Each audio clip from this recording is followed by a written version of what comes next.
cadence is the presentation of it. It's the emotional, like, overarching arc, but it's also the way that you present it, right? Right. And there's this thing by Gary Provost. He's a poet, and he wrote this thing about how to use cadence. And so the first part, he says, this sentence has 5 words. Here are 5 more words. 5-word sentences are fine, but several together become monotonous. Listen to what is happening. The writing is getting boring. The sound of it drones. It's like a stuck record.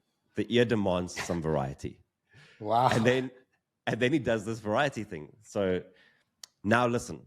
I vary the sentence length and I create music. Music. The writing sings. It has a pleasant rhythm, a lift, a harmony. I use short sentences and I use sentences of medium length. And sometimes when I'm certain the reader is rested, I will engage him with a sentence of considerable length, a sentence that burns with energy and builds with all the impetus of crescendo, the roll of drums, the crash of the cymbals, sounds that say, listen to this, it is important. So write with a combination of short, medium, and long sentences. Create a sound that pleases the reader's ear. Don't just write words, write music.